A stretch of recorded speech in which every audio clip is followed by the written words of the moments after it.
Hello, everyone. Welcome to this last session of today in the ICCP conference. My name is Hugo Defienne, and I will be the chair of this session. This session is composed of four physics and optics abstract talk, and we will directly start this session by the first talk that will be about imaging deep within dynamic scattering media via SPAD array detection. The presentation will be given by Shikjik Zhu from Duke University, and we will start listening to the pre-recorded presentation right now. Hello, everyone. My name is Shiqi. I'm a student in Computational Optics Lab at Duke University. The topic for today is imaging deep within dynamic scattering media via SPAD array detection. I will first give an introduction on what are dynamic scattering events or decorrelation events in a bio-optics content and why they are important. Then I will go through our technique, which is a SPAD array-based, highly pairized diffuse correlation spectroscopy method. We call it PDCS. And finally, I will show some results. When coherent light hits turbid media, such as tissue, it gets scattered. If we put a detector on the same side of the tissue, the collected light will travel through a banana-shaped path and form the speckle pattern. Living tissues are full of miniature movement, which cause the light to fluctuate or decorrelate. Some biological phenomena, such as the blood flow, decorrelates the light at a faster rate. Monitoring and identifying these events has essential applications in both scientific and clinical settings, such as diagnosing brain diseases and assessing tumor angiogenesis, for example.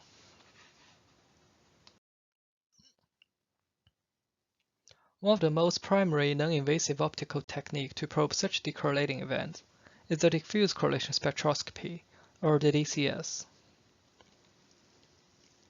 DCS probes the decorrelation of the light by looking at the intensity fluctuation of the speckles. By calculating the autocorrelation of the speckle intensity, which is a time average, DCS can predict what's happening beneath the tissue. As the light it can shine is restricted by the safety limit, and since we are measuring at close to megahertz rate, the number of photons per speckle per frame is very low. On average, you capture around less than 1 photon per speckle per frame, as you can see from this photon counting plot. Therefore, single photon avalanche diode, or SPADs, are usually used. As the name suggests, it uses an avalanche-based amplification process to achieve single photon sensitivity at a very high frame rate. Since a SPAD can only measure one speckle grain, a lot of light is wasted. And due to the low photon condition, a long measurement time is typically required. As you can see here, the SNR will increase as you time average over a longer measurement window. But this impedes DCS from detecting transient biological events. SPADs are used to be quite difficult, at least very expensive to make. But recent advances in photonics manufacturing allows the arrays of SPADs to be fabricated. During the past decade, we're having smaller and smaller SPAD pixel size, and now almost 1 million pixels can be placed in a small area with standard CMOS fabricating process. And more excitingly, the price of the SPAD array has also dropped dramatically due to its commercial applications such as radar. Here are some recent applications using the SPAD array, including time-domain diffuse optical tomography, see-through realistic fog, and surface depth imaging. And what we propose to do is to measure multiple speckle grains in one snapshot. This leads to our massively pairized DCS system using a 32 by 32 SPAD array, where we replace the single SPAD with an array camera. Here you can see, if we only use one SPAD to detect one speckle mode, the signal is not really useful. If we use 9, it's getting better. and this is the much better 1024 one. It has been demonstrated, both theoretically and experimentally, that the signal-to-noise ratio gain is proportional to the square root of the number of camera pixels. This parallelization enables faster, more sensitive detection of the decorrelating phenomenon hidden beneath the tissue. For instance, we can now monitor the blood flow at a very high temporal resolution. So we made a wearable device to study human physiology, where the subject is asked to rest for 5 minutes, concentrate and read a book for another 5 minutes, and then rest again. Here's the cerebral blood flow signal from a subject experiencing different stages. Here's the mean and standard deviation of the CBF signal across 5 subjects. You can see a noticeable difference between when the person concentrates or not. And again, it gives really nice temporal resolution, such that you can actually see the ironic notch. However, there's a problem for the single source detector system, which is its poor spatial resolution. Let's go back to this illustration. Using a single source detector pair, we can assume that the signal arises from within the banana-shaped path, but gives you little information beyond this region. To create a spatially resolved image, we need more source detector pairs, at least synthetic ones. So here, if you put another detector on the left, you will know what's going on underneath the left region. In the past, people have been using mechanical scanning systems to achieve diffuse correlation images. This includes the iconic work that kicked off the DCS field by Professor David Boyce decades ago, in which a single detector source pair rotates around the object of interest to collect data from different locations. And later, the technique has been adopted to study focal ischemia and cortical spreading depression in small animals.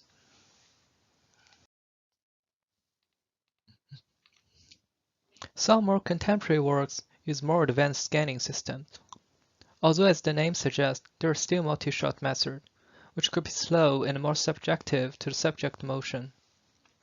These methods usually use a forward model based on linear Born or right-half approximation of the diffuse correlation equation, and reconstruct the image from computed intensity autocorrelations by solving the inverse problem. All these works I mentioned are very impressive. However, as the inverse problem is usually both ill-posed and ill-conditioned due to the correlated very few measurements, the reconstructions as shown here are typically kind of blurry and diffusive. And this is expected. Sometimes artifacts also show up because of the model mismatch. To alleviate aforementioned issues, recently there has been a shift towards learning-based image reconstruction approaches, where the inverse problem is solved by fitting a nonlinear function, usually approximated by an artificial neural network, with large amount of empirically measured data. That's why it's often called data-driven approaches as well. It has been shown that a properly trained neural network can be used to predict the reconstruction of both amplitude and phase object distorted through scattering. And these are just a few of them. There are far more demonstrations in the literature. Inspired by the works from both DCS imaging and see-through scattering using learning community, what we propose to do is to build a multi-detector polarized DCS system that collects surface speckles from 12 different positions simultaneously using a 32 by 32 spat array. With a supervised learning-based reconstruction method, our system can image dynamic scattering beneath 5 to 8 mm decorrelating turbid media at a 2.5 Hz frame rate. This is our setup. The light is guided to and collected from the tissue phantom surface using multimode fibers. Underneath the tissue phantom, which is made with polystyrene bead solution, a DMD display is staged as a dynamic scatter that decorrelates the light at a faster speed than the bead solution. And this is how the raw speckle images look like on the camera. To process the data, we calculate autocorrelation curves from each individual pixels and average them over the fiber they come from. And we do this for 12 times, as there are 12 fibers. And then we pack them together as the final measurement to be studied. Here are some specifics about the tissue phantom we use. Also, we use a DMD because it's easily configurable, and we carefully pick up the frequency range that matches the perturbation generated by the blood flow from a vasculature.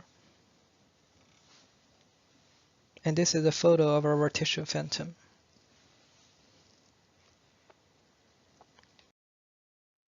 After compiling the intensity autocorrelation curves, we use a supervised learning-based method to reconstruct the image, where an artificial neural network is trained to predict the speed map of the decorrelating patterns hidden beneath. The network consists of a stack of fully connected layers to encode a measurement into a low-dimension manifold, and several convolution layers to decode embedding into the reconstruction.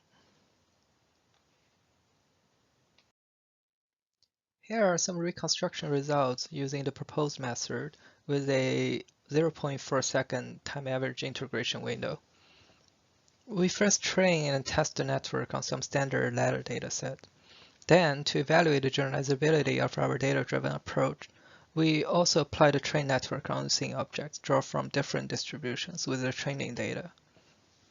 Moreover, we train and test network on two different size circular shaped objects moving at different speeds. We further try some vasculature patterns and compare our method with a first-born model-based method. Since the inverse problem is very ill posed, the model-based results are not as structurally informative as the ones reconstructed by the learning-based method, even when very strong regularizations are used. In addition, we see a reduced integration time can deteriorate the results.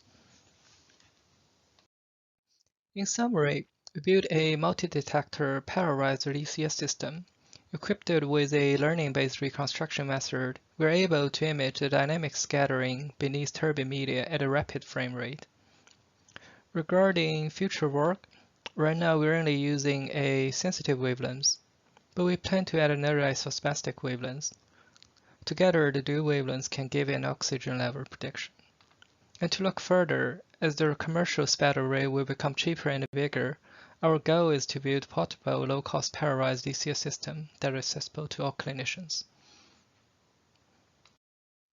This is the end of my presentation. Thank you so much for watching. Also, many thanks to my friends and colleagues, and I want to express our greatest appreciations to our funding resources for their generous support.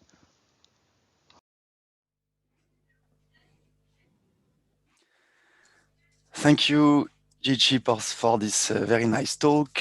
Since there is no question yet in the live chat, I will start by asking the first question.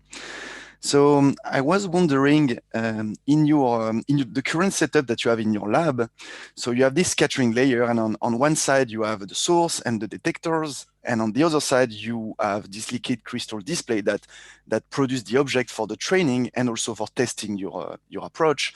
And I was wondering, how do you plan in a real situation through a biological sample to do the training process? Because for that you will need to access invisively inside the tissue. Can you give us more information about that? Yeah, we actually try to just apply the training network on some real blood vessel. It does look like, so we kind of do a curve experiment. So we have some kind of knowledge whether the blood flow should be fast or slow. It does look like, kind of made our expectation, but so far we just don't know how to validate that. So we don't know if it's accurate. So in future, because we are also working with some people who are more expert in like doing blood flow, those things.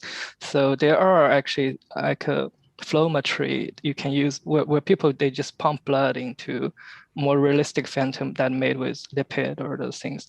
So I say you can do that if you really want to do. It will be much harder to generate those patterns because you have to physically actually introduce blood flow Yeah, that's my answer. I hope that Thank you. answer. No, perfect. Thank you very much. Very quick last question. It's maybe more technical. I was wondering, so you are using multimode fiber to collect this time varying speckle, and then send them to your SPAD array. I was wondering, is the number of modes, the size of the fiber that you are using, Yeah. does that has an influence on the quality of the measurement that you Yes. do? So what we do is, so what I do is actually we put aperture. So there's an imaging system to image the fiber end to the SPAD array, and I actually put aperture. So it's like just a lens maker equation kind of imaging system. And what I do is I put an iris diaprogram just directly after the lens to close the NA, so it will reduce the number of speckles. There are other ways, like you can tune the distance or other ways, but you basically just you need to kill it. So on average, roughly one speckle mean 1 pixel. Perfect. Thank you very much again for this very nice talk. So we're going to move to the second talk of this session. That is about understanding. So it's about cloud tomography. It's about the title is Understanding the Phenomenology of Opaque 3D cloud image formation. Another step towards cloud tomography from space-based imaging at moderate resolution. The talk will be given by Anthony Davis from Caltech, and we're gonna watch the pre-recorded presentation right now. Hello, this is Anthony Davis from NASA's Jet Propulsion Laboratory. At NASA, we launch satellites, as you know, and at JPL, we deliver instruments for those satellites. And I'll be talking about the platform Terra, which has been launched since 1999. It's a big one. We don't make them that big anymore. And two of its 5 sensors that I'll be talking about today are MODIS and MISER. Before proceeding, I'd like to acknowledge my co-authors, Linda Forster, who's been a postdoc with us for a couple of years now. She's now back in Germany.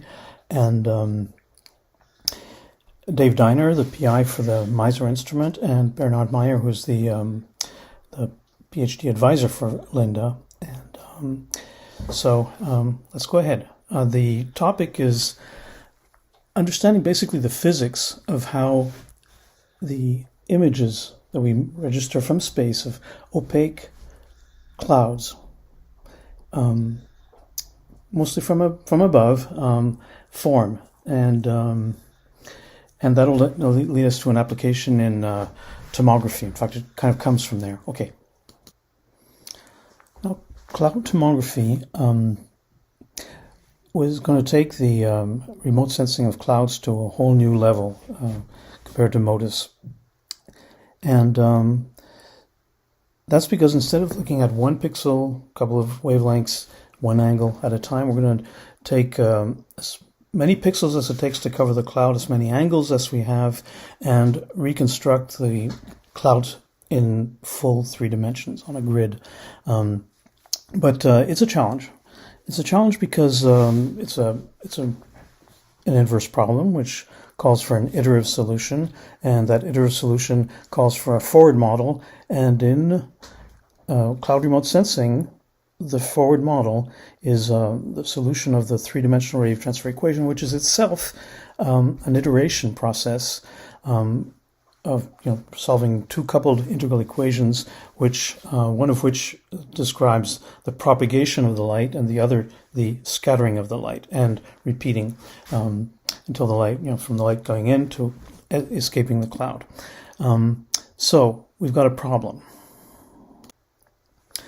The fundamental problem of cloud tomography was solved by Aviad Levis, at the time PhD student with Yoav Schechner at the Technion, and he solved it so well that Technion and a couple of other universities have proposed and been granted a mission a mission to launch a series of nanosats to demonstrate cloud tomography from space. And in fact, there's a bunch of posters here to to get an update on that. But so vast success. Now, can we apply the solution to the cloud tomography problem to the data we get from MISR and MODIS? The answer is no, because the demonstration has been done with very small pixels and very small voxels in the reconstruction, tens of meters, and the pixels viewed from space are in the hundreds of meters. So that violates assumptions made in the forward modeling and in the inverse problem. So we've got to revisit the formulation of the cloud tomography problem. And our first step in that direction was done when we explored the idea of a veiled core inside these clouds. Is there a region in the clouds where no matter what we do about the structure, it does not impact the observations, or more precisely, it only changes things that are basically in the noise, in the radiometric noise of the sensor? And the answer is yes. And we've called that the veiled core of the clouds. And the clue for the inverse problem, at least, is that since detail structure does not matter, we can reduce all that detail to maybe one or two unknowns for the veiled core of the cloud. So the study of the veiled core, it was purely experimental in the computational sense of the word, and we empirically determined that the distance, the optical distance from the sources and the sensors of the veiled core has to be about 5 optical depths, and everything deeper than that does not change the observations to the tune of the noise. Now, here's the next step, if you want, of how we're going to elevate tomography to the space-based sensors. It's basically to go in and understand as deeply as possible how cloud images form. And we've come out of that deep dive with a relatively simple story that cloud images form based on 2 diffusion processes. And the first one has to do with the formation of features. And all this happens inside this outer shell, outside the veiled core. And it has to do with the sunlight spreading as it scatters, but keeping some memory of direction until it reaches the veiled core. And conversely, the light coming out the same. So that's where we get these features, again, our simulations have shown that once an object gets 5 to 6 optical depths deep, cannot see it.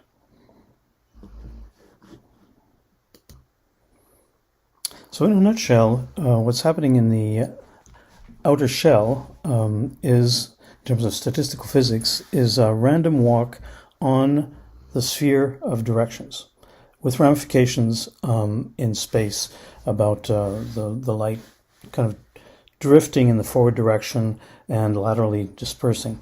And all that can be computed based on statistical physics. What happens when the light reaches the veiled core is a different diffusion process, more standard if you want. It's basically that random walk in completely, random direction at every step. The steps are longer, but the reorientation is complete, and the light comes in on the illuminated side and is comes out anywhere. And let's see a little bit more about that in the next slide. Okay, back to what's happening in the outer shell. So think about a random walk on the sphere.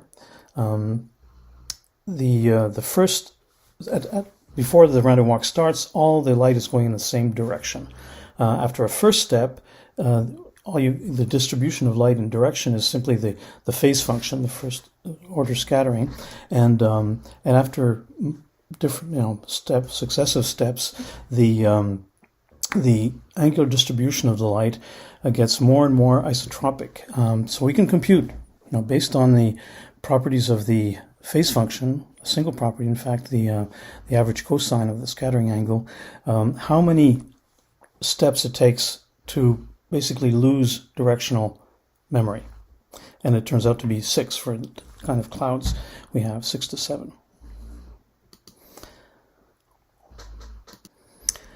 Now, once you get to this veiled core, again, standard random walk, the light comes in on the illuminated side of the cloud and can escape anywhere.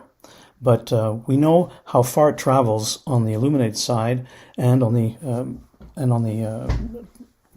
shaded side, if you want. And what we've determined is two things. The first, that if there's some absorption, and we need that absorption to estimate, to investigate the microphysical structure of the particles in the cloud, their size. Absorption makes the veiled core even bigger and simplifies the problem in the forward modeling and inverse modeling directions. So, bottom line, we're going to use, we should, moving forward, use the best of both these worlds.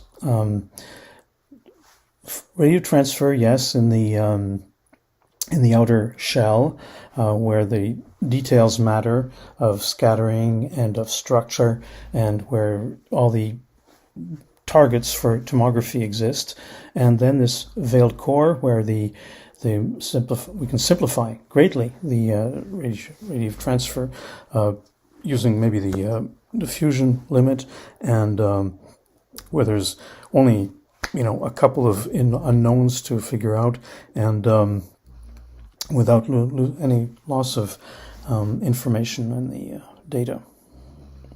So that's moving forward. We've demonstrated that on a 1D model, and we plan to do it on the 3D in the future. So in summary, we've had a statistical physicist's look at how cloud images form using sensors in space, including their large pixels. And we've come out with this understanding that there's two regions in the cloud, the veiled core and the outer shell, where there's two kinds of diffusion process, i.e. random walk, that unfold. In the outer shell is where all these features, all these textures come to be, and that's the real target of cloud tomography. And then there's this veiled core, which only affects the cloud scale contrast between the bright and illuminated and shaded side, and there's much less information to extract from there, but we have to get the total mass right. Anyway, using these insights, the future is looking pretty bright for cloud tomography using these space-based large pixel sensors. Thank you very much.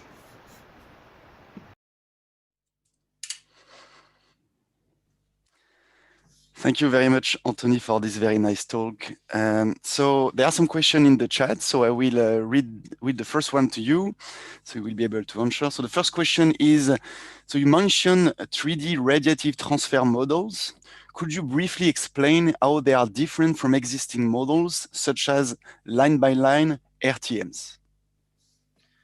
Oh, well, good question, but it's the differences between basically the spectral domain and the spatial domain, and it's and there's a whole community in atmospheric radio transfer which is very focused on the line by line, which is the most detailed way of looking at spectra, and when you need to integrate over the spectrum, there's all kinds of techniques of how to do that. So a whole thing, and in three-dimensional radiative transfer, first of all, we tend to use lines, channels where there's no absorption, or if there is, it's very selected and very carefully controlled, and the focus, of course, is on the pixels instead of the spectral domain.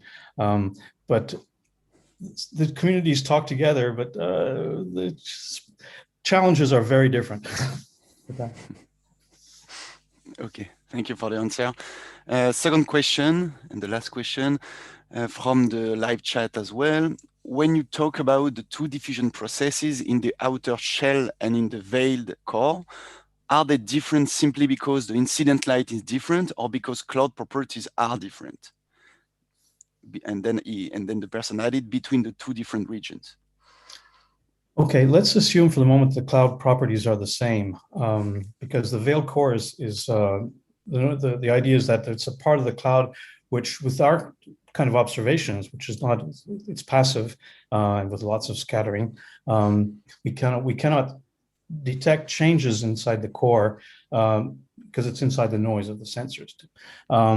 So what's in the outer core is cloud structure, which we can observe in our observations. So the distinction is basically a way of balancing our act in tomography in terms of computational effort. But in this talk, based on physics insight. So to really answer the question is there's diffusion processes in both, which are different, and in the mathematical statistics, or maybe physical statistics sense of the word, in the veiled core, it's a random walk, like your drunkard, just taking a step and in a random direction in another step, and that's the mathematical. Let's say the random walk interpretation of the mathematical model we use to solve that part of the problem. When in the outer core, outer shell, it's standard, radiative transfer, which is basically a random walk too, but it's a random walk in a bigger space where there's both 3D space to move in and angle space. And a step in that transport space is a step in, let's say, a 5-dimensional space. And so that's why the focus, and I break that into two things. The random walk is again simple and isotropic on the direction space, but that controls what's going on in the physical space. So and it's literally it shows you how we lose our resolution as we go deeper and deeper. So thank you for the question. Very good. Thank you for the answer. So we're going to finish the question here because we're going to move to the next one. Thank you again for the presentation and the answer to the question. So the next speaker in this session, there will be actually two speakers. It's going to be Evan Peng and Suyun Choi from Stanford University, and they will talk about the next generation of holographic displays with artificial intelligence. And we're going to start watching the pre-recorded video right now. Hi, this is Evan from Stanford. I would like to share our recent work in incorporating optics and machine intelligence for next-generation computer-generated holography. We will cover two projects under this high-level concept of neural holography. They are featured in two recent publications on ACM Talk and OSA Optica. With the VR, AR, and emerging media, in these applications, a near eye display is the primary interface between the user and the digital content. So we basically look at the virtual to the image of a micro display created by some kind of magnifying optics. The illusion of depth is created using binocular disparity. Unfortunately, this fixed focal plane design is unnatural and not comfortable. The vergence augmentation conflict results in visual discomfort. In the optics and graphics communities, a number of computational near-eye display technologies have been proposed to partially overcome this problem, including varifocal, multiplane, and live-field displays. None of them is without limitations. They either suffer from system complexity or form factor issues, or limited resolution. There's a technology that has been there in optics for decades, holography, that can actually achieve high image resolution, contrast depth, and other benefits. So we will be interested in computer-generated holography, or we call CGH, that can make a real dynamic display. We have recently witnessed many amazing research achievements, even a Nature paper. However, holographic displays have still not become a mainstream technology. So what's the challenge in the context of near-eye displays? So here's an illustration of a Fourier-type holographic near-eye display using spatial light modulator. A laser emits coherent light that's collimated by the lens and propagates to the spatial light modulator. Here, the phase of the field is delayed in a per pixel manner. The field continues to propagate, and in the interference creates a visible intensity pattern that is perceived as an image by the user. So how to compute a spatial light modulator pattern is one of the core challenges of computer-generated holography. To compute a phase pattern, there are two types of CGH algorithms, direct and iterative ones. A direct approach tests the target intensity and propagates the corresponding wave field to the spatial light modulator plane. So most of spatial light modulators can only modulate the phase rather than the intensity. So we need to convert a propagated complex valued field into a phase-only representation, for example, using double phase amplitude coding. The free space propagation is a well-studied topic. For the target image, we simply take the Fourier transform, apply the transfer function, and then inverse Fourier transform. Several different types of transfer function exist, each making different approximations. So we have used the well-known angular spectrum method. So for this 2D image, we can compute the propagation at this complexity, which is fast. Using the same free space propagation model, we can use iterative method. For example, we iterate several times between the target hologram and the target intensity. Most state-of-the-art phase retrieval algorithms are iterative. This is much slower, but it typically gives us a better phase-only representation of the target. So let's make a brief summary of CGH. Iterative methods are typically slower but better, and direct methods are fast but often not great. There's actually a trade-off between image quality and runtime under the current hardware space bandwidth product. In the following, I will show that a simple stochastic gradient descent actually achieves very good image quality in simulation. And we have also developed a neural network architecture called HoloNet that achieves almost the same quality but in real time. The goal of any CGH is to solve an objective function. So the physical light transport in the display F is often slightly different from the simulated one F hat because of hardware issues like aberrations. We will get back to this later. For now, all we have is the simulated model F hat. So we iterate using a simple gradient descent update rule, where we start with some initial guess. We simulate the Fourier model. We compare the simulated result with our target using some loss function like mean square error. We then backpropagate the error into the phase. To test this algorithm and compare it to alternatives, we run a simulation. All makes us look great. But let's see what happens if we add a small amount of model mismatch between the simulated and the actual model by introducing some kind of optical aberrations. Well, all methods failed. This is because of mismatch of the simulated and physical light transport models on the order of the wavelengths can lead to completely different interference patterns. So physics matters, but it's really hard to calibrate a holographic display at the required accuracy. So we came up with a family of techniques that do exactly this calibration in a fully automatic manner. We call it camera-in-the-loop holography. Assume we have two propagation paths. One uses the simulated model, while the other is the physical display with aberrations. Given a phase hologram, we simultaneously show it to the virtual spatial light modulator and the physical light display. As such, we can have the simulated light transport F hat and the physical light transport F in the experiment. So we use a camera in the loop to capture the image of the physical display, which is used to derive the loss compared with the target. So let's see the backward pass, where we consider only the simulated model pass for now. The loss between the target and the capture amplitude is then backpropagated to the simulated amplitude and continues to backpropagate to the virtual spatial light modulator to update the phase hologram. In the next generation, the phase hologram is used for the two forward propagation paths. We will next see some results. The direct comparison of SGD with idealized propagation model and the camera-in-the-loop model.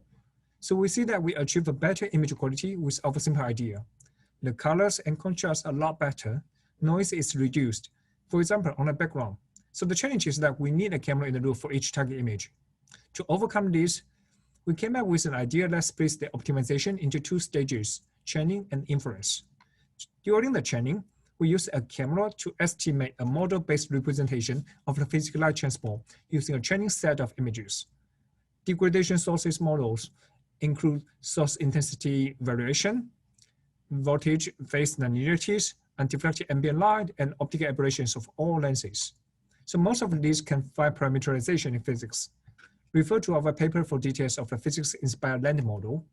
So the benefit of this approach is that there's a one-time calibration procedure that requires the camera in the physical setup. But once this stage is concluded, during the inference, arbitrary holograms can be synthesized and displayed without requiring the camera.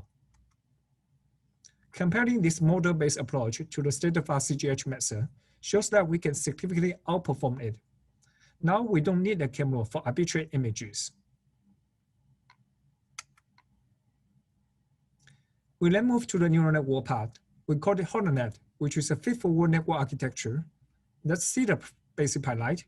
It takes the target image in sRGB space as input and converts it into amplitude. Then we use a UNet to predict the phase at the target plane. The compressed value field is propagated to the spatial light modulator plane. So here we send a field through another UNet to calculate the phase-only hologram. Using the resulting hologram, we simulate the forward model. We compare the result to the target image and backpropagate the error into our two UNets during the training time. So next, we adjust the intermediate compressed field with the physically calibrated model that I just mentioned earlier, including like Zanicki aberrations, target variance, source intensity variance, and light angles. So now we have the physics-inspired neural network for CGH. So once trained, this network runs in real time. Compared to the state-of-the-art direct method, HoloNet is substantially better, as you can tell from here.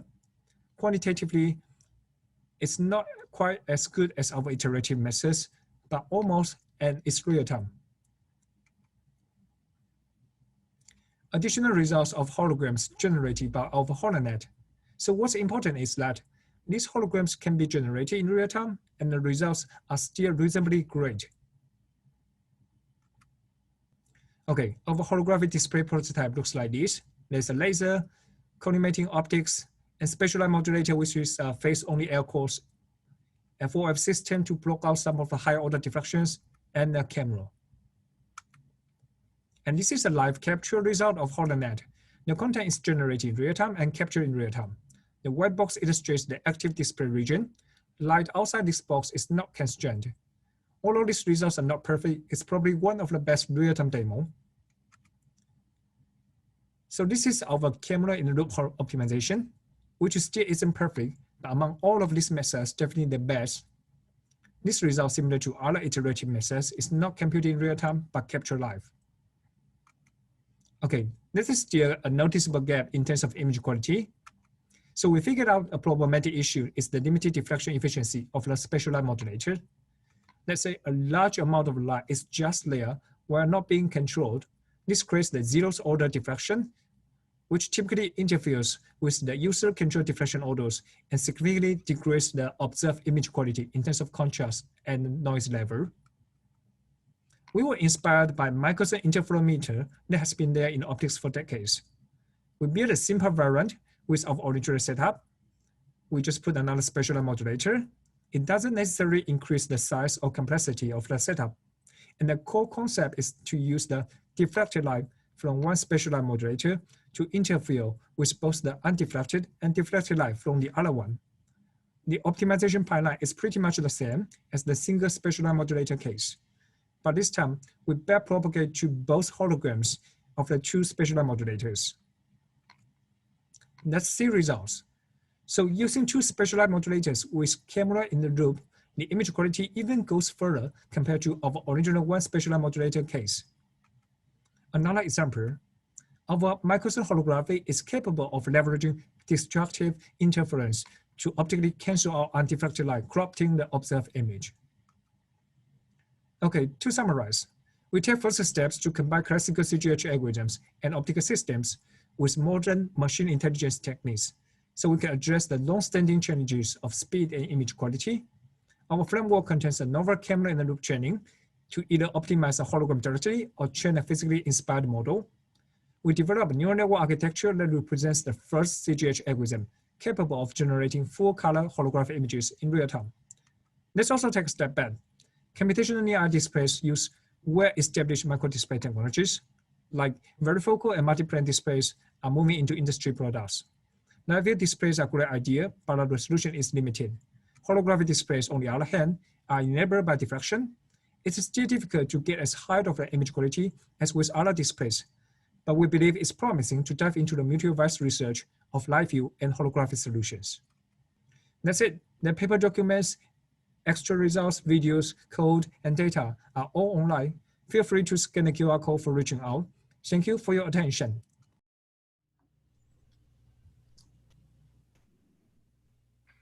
Thank you very much, Evan, for this very nice presentation. So we already have some questions in the live chat. The first question is from Oricat. So thanks for the great talk, very impressive results. Can you comment on the training time for the calibration step of the aberration, etc.? Yeah, so for the training, we capture like thousands of pairs of phase patterns and the captured images. And it usually took like from 10 hours to 1 day. Like, yeah. And thanks for the answer. And there is an additional question on top of that.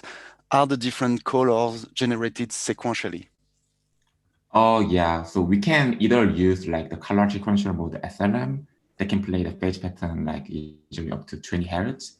But in this paper, we just used, I captured like the channel by channel, and we use that for training. And after I synthesize it digitally, yeah. Okay, thank you for this answer. I had a very, I can add a bit more technical question, something that I didn't really catch very well during the presentation.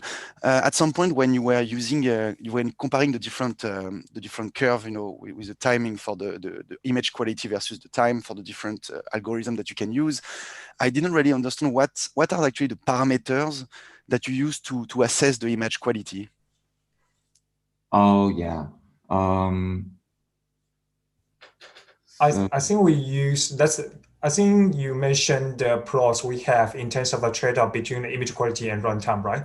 So basically, for image quality, we assess the PSNR, which is the peak signal noise ratio, and basically, yeah. Okay, so that's the parameter. Are there other parameters? Why do you use this one specifically?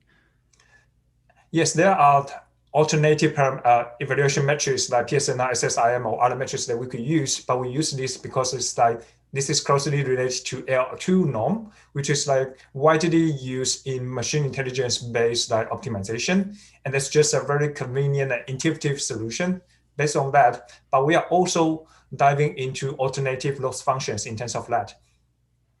Okay, thank you very much for your answer. Thank you again for these answers, and thank you again for the very nice presentation. So now we're going to move in at the last talk of this last session of the ICCP of Monday. The talk is entitled Physics-Based Learned Design for Fourier DiffuserScope. And the talk will be given by Eric Markley from Berkeley. And we're going to watch the pre-recorded presentation right now. Hello, my name is Eric Markley, and I'm a student in Laura Waller's lab at UC Berkeley. The work I'll be presenting today is titled Learned Experimental Design for Fourier DiffuserScope and is joint work with Linda, Nick, and Michael. Fluorescence microscopy allows for the imaging of functional structures within samples by tagging them with fluorescent emitters. The way this works is the light source passes through an excitation filter, and then the filtered light is directed into the sample, like such. The sample then absorbs the shorter wavelength light and emits longer wavelength photons. These photons then travel back through the objective and dichroic mirror as the longer wavelength is no longer reflected. From here, it passes through the remainder of the optical elements and is captured on the detector, forming an image. There are many methods to perform fluorescence microscopy in 3 dimensions, but there exists a space-time trade-off largely due to the fact that detectors are only 2-dimensional. One method of 3D fluorescence microscopy is confocal microscopy. This method captures the 3D volume, voxel by voxel, in a manner that is known as a scanning method. This leads to excellent spatial resolution, but poor temporal resolution due to the time taken to scan the full volume. Another method is light sheet microscopy. This method captures the full volume slice by slice, leading to a significant speedup over confocal microscopy, while while maintaining relatively high spatial resolution. The last class of methods are known as snapshot methods. These methods capture the full 3D volume information in a single measurement. Light field microscopy is an example of this. But it suffers from low spatial resolution due to the fact that it's capturing a 4D measurement on a 2D sensor. Our proposed method, Fourier DiffuserScope, is also a snapshot method, but we claim that it has better spatial resolution than light field microscopy. This will be discussed further later in this talk. But first, to understand the imaging setup of the Fourier DiffuserScope. Simply put, it is a microscopy setup that places a phase mask in the Fourier plane to allow for single-shot 3D imaging. In our setup, we begin with the volume to be imaged at the top left. In this example, it is fluorescent beads spelling cal centered at the front focal plane of the objective. Light travels through the objective and the tube lens as it would in a traditional microscopy setup. It then passes through a relay lens in order to give us access to the Fourier plane of the system. The specifics of how the relaying of the Fourier plane occurs is not important for the remainder of this talk and can be thought of as a black box. Light leaves our black box of optics and lands on our diffuser, which acts as a face mask. Our diffuser consists of randomly located microlenses of multiple focal lengths. After passing through the diffuser, light lands on the sensor where our 2D measurement is formed. At the same time, we have also calibrated the system by capturing a point spread function, also known as a PSF, for an on-axis point source for each depth slice we aim to reconstruct. This PSF stack is then fed into a sparsity-constrained inverse algorithm along with the 2D measurement to produce a reconstructed 3D volume. In the game of computational imaging, system performance is highly sample dependent. Consequently, we hypothesize that data-driven system design can outperform design via first principles, and the remainder of this talk will focus on the design of the diffuser, which was previously done using first principles, and the optimization of the inverse solver. As promised, we will now discuss why our setup is better than traditional light field microscopy by comparing multiple choices of lenslet-based diffusers. First, we have an array of unifocal lenslets. This is what is used in a traditional light field microscopy setup. Next, we have a diffuser of randomly located lenslets, but these lenslets remain unifocal. Finally, we have a diffuser of randomly located lenslets with multiple focal lengths. This is what the Fourier DiffuserScope uses. Below each diffuser, we have its PSF. In the case of the microlens array, the point spread function is periodic. Consequently, when the PSF shifts by just one pitch horizontally or vertically, the new PSF overlaps with the previous PSF, and this crosstalk cannot be distinguished during deconvolution. So people must insert a field stop to limit the field of view. The randomness of the other two diffusers avoids this periodicity, and therefore the ambiguity resulting during deconvolution is avoided. This ultimately leads to random diffusers having a larger field of view. Now we show videos of the PSF stacks as the point source moves along the optical axis. Both the microlens array and random unifocal microlenses contain lenslets of single focal length, which means they only provide good resolution at one depth plane. In the videos, we see all the lenslets come into focus and then out of focus in unison. Whereas in the multifocal microlens design, we manipulate the focal length of each lenslet to focus at different depth planes. So at any depth, there is always at least one lenslet in focus and the high frequency information is maintained. This allows the multifocal diffuser to better encode depth information into our measurement. This can be seen by the fact that the different areas of cal are in focus in different subimages, while this is not the case for the unifocal diffuser. Finally, it is important to note that by placing our diffuser in the Fourier plane, we can model our system as linear shift invariant, allowing for a fast convolutional forward model. This is imperative for our goal of optimizing over the system. So how do we optimize over our system? We begin with our diffuser height profile denoted by t. This height profile is generated by a function f that takes in parameters theta. Theta is the locations and radii of the lenslets used to generate the diffuser. The light is then propagated onto the sensor where we capture the PSF stack of our imaging system. This is done using Fresnel propagation. Next, we convolve our PSF stack with our simulated 3D volume. Each slice of the simulated volume is convolved with the corresponding slice of the PSF stack. These 2D convolutions are then summed over the z direction to produce our 2D measurement, B. This measurement is then input into our reconstruction algorithm along with our PSF stack and some parameters denoted phi. The output of this algorithm is our 3D volume reconstruction. Our reconstructed volume, L hat, and our ground truth volume, LGT, are then input into our loss function, G. We then aim to minimize G with respect to the learnable parameters of our system, which are the lenslet locations and radii denoted as theta, and the parameters of our reconstruction algorithm, phi. In order to parameterize the diffuser surface, we can take the maximum value afforded by any lenslet at each point of our simulation grid. To better understand this, here we show a 1D example of our surface formation, but it is easily generalized to 2 dimensions. We begin with our first lenslet that has radius r1 and position x1. We then add our second lenslet with radius r2 and location x2, and so on for the remaining lenslets. We then take a pointwise maximum over all of the lenslet surface profiles. This gives us this bold black line that represents our diffuser height profile. In the end, this method allows us to take partial derivatives of our loss function with respect to our learnable diffuser parameters, which are our lenslet radii and positions. Now on to our reconstruction algorithm. We have chosen to use an unrolled version of ISTANet. ISTANet aims to minimize an objective function consisting of 2 terms. The first term is a data consistency term that compares the difference of applying our forward model to our reconstructed volume and the measurement we have captured. The second term is a regularizer. In traditional ISTA, as I imagine many of you are familiar with, this term is simply the L1 norm of the reconstruction. This amounts to the encouraging sparsity in the spatial domain. In ISTANet's case, we apply a function f to our reconstruction before applying the L1 norm. F amounts to being a learned sparsifying transform, and in our case, f is a small neural network. In order to minimize the objective function seen on the previous slide, we take a 2-step approach. The first step is a data consistency update and is done via a simple gradient step. This is the same gradient step as in traditional ISTA. The second step enforces our regularization and is known as the proximal step. This step consists of applying the learned sparsifying transform, soft thresholding, and then applying the learned inverse sparsifying transform. Together, we can think of these 2 steps as one unroll in our unrolled algorithm. We set a fixed number of unrolls in contrast to running an iterative algorithm to convergence. This fixes our memory usage and runtime. You can think of each unroll as one layer in a network. This framework allows for us to learn the parameters associated with our recon, and these parameters are the kernels of our networks and the soft thresholding value.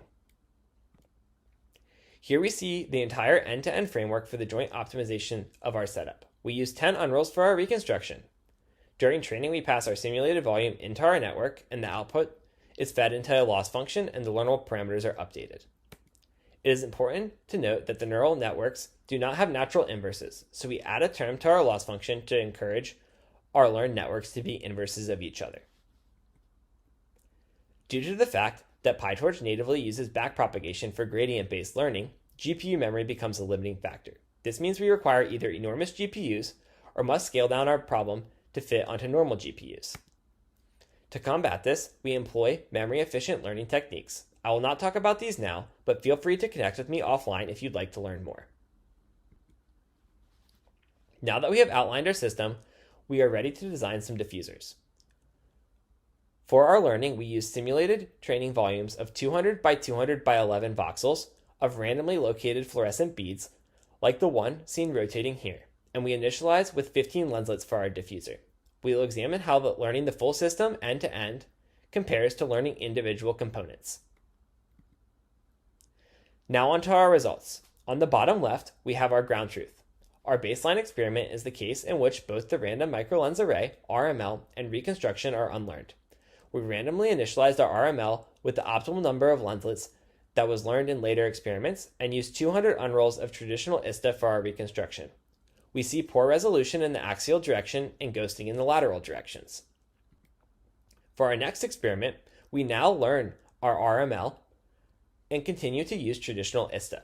We see improvement in the axial direction, while ghosting remains in the lateral directions.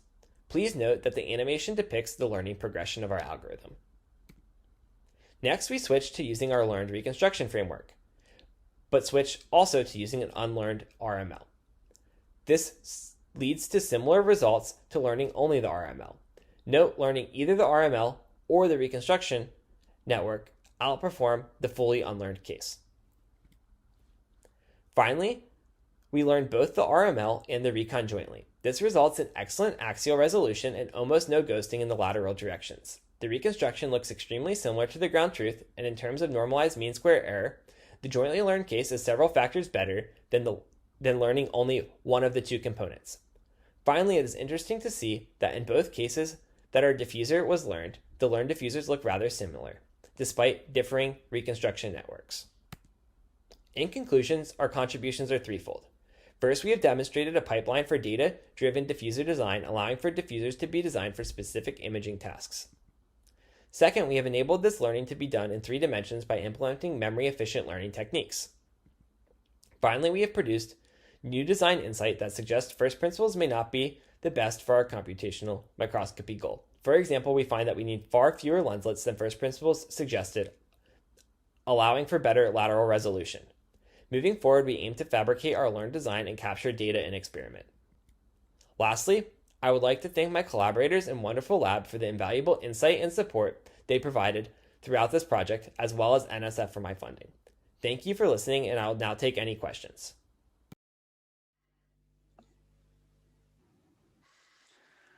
Thank you very much, Eric, for this very nice presentation. We have a couple of questions in the live chat, so I'm going to read the first one. Great talk. I was wondering about what happens if a uniform microlens arrangement, but with multifocal lenses are used instead of a random arrangement. Could you please clarify on that? Thanks. Yeah, so this is an experiment we've specifically run with this yet, but we find that if we look at the autocorrelation of the point spread function, if it looks most like a delta function, we get the best deconvolution results. So while this would be better than using unifocals, we would still have high autocorrelation off axis. So I think it would perform less well than random lenslet locations. Okay, thank you for this answer. Second question again from the chat. Thanks for the interesting talk. Why have you limited your diffuser to be a small random lenslet array? What would happen if you optimize a general phase mask? That's a really good question. This is something we looked into. We found that there are many local minimums when trying to optimize just a general height profile pixel by pixel. And our learned results would always end up very close to our initialization and would perform less well than the microlens array. We also think that by reducing the number of learnable parameters, so it's like X, Y, and radius for each lenslet that we initialize versus a height for each pixel, we have fewer learnable parameters, so we need less data to train on and have a lower chance of overfitting. Okay, thank you for the answer. In addition to that, I have a very quick question. How do you actually fabricate this random multifocal microlens array? That's a really good question. That's something we've been struggling with. We have a couple of collaborators that we are now in talks with, and we're slowly beginning to get prototypes of this, but a lot of their fabrication methods are proprietary that they're not sharing with us. Okay, thank you very much. So there are a couple more questions in the chat, so I'll invite you to answer to them after this. Thank you again for this very nice presentation. Thank you for the answer of the questions.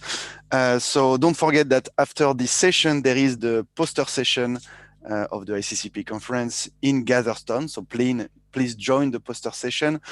As a final word, we all thank together all the speakers of this session today. Thank you very much, and thank you very much for attending this session.